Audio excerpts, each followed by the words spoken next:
اعوذ باللہ من الشیطان الرجیم بسم اللہ الرحمن الرحیم۔ حضرت ابو ہریرہ رضی اللہ تعالی عنہ سے روایت ہے کہ حضور سرکار دو عالم صلی اللہ تعالی علیہ وآلہ وسلم نے فرمایا، عورتوں کے ساتھ حسن سلوک کرو، اس لیے کہ ان کی پیدائش پسلی سے ہوئی ہے اور پسلی کا اوپر والا حصہ زیادہ ٹیڑھا ہوتا ہے، پس اگر اس کو سیدھا کرنا چاہو گے تو اس کو توڑ دو گے، اور اگر اس کو اپنے حال پر چھوڑ دو گے تو اس کا ٹیڑھا پن بددستور رہے گا۔ پس عورتوں کے ساتھ بھلائی کرو، بخاری و مسلم۔ اور صحیحین کی ایک روایت میں ہے کہ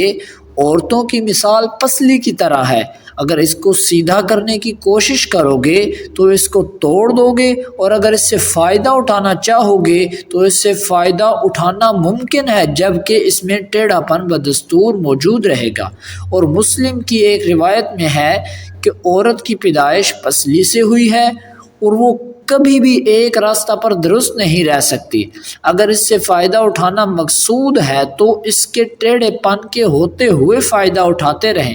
اور اگر اس کو سیدھا کرنا چاہو گے تو اس کو توڑ دو گے، اور اس کا توڑنا اس کو طلاق دینا ہے۔ اور تشریح میں ہے کہ استوصوا بالنساء خیرا، عورتوں کے ساتھ اچھا سلوک کرو۔ اس کے دو مطلب یہ ہیں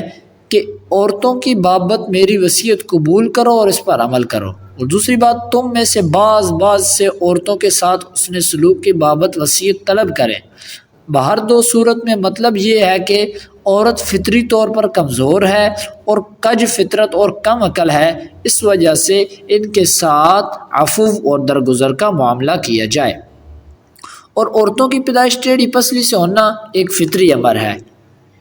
فَإِنَّ الْمَرْأَةَ خُلِقَتْ مِنْ ضِلْعٍ،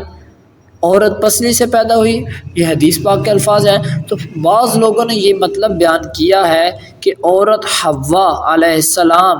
کو حضرت آدم علیہ السلام کی پسلی سے پیدا کیا گیا، اور دوسرے لوگوں نے کہا ہے کہ حضور صلی اللہ تعالی علیہ وآلہ وسلم نے اس جملہ میں ایک حکیمانہ تشبیہ دے رہے ہیں کہ عورت کی مثال پسلی کی سی ہے، دیکھنے میں یہ ٹیڑھی معلوم ہوتی ہے لیکن پسلی کا حسن اور صحت اس کے ٹیڑھے ہی ہونے میں ہے۔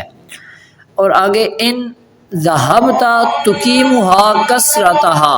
اس کا مطلب یہ ہے کہ اگر کوئی شخص یہ چاہے کہ پسلی ٹیڑھی ہے میں اس کو سیدھا کر لوں تو اب یہ پسلی سیدھی تو ہوگی نہیں بلکہ ٹوٹ جائے گی، اس طرح عورت کا حال ہے۔ اس وجہ سے بعض لوگ یہ سمجھتے ہیں کہ اس میں عورت کی مزاحمت ہے، حالانکہ یہ عورت کی مزاحمت نہیں، یہ ٹیڑھا پن عورت کا ایک فطری تقاضا ہے، اس لیے اپنی طبیعت کے موافق اس کو بنانے کی کوشش کرو۔ کتاب ریاض الصالحین، باب وصیت النساء، عورتوں کے ساتھ بھلائی کرنے کے بارے میں بیان، اس میں حدیث نمبر 273۔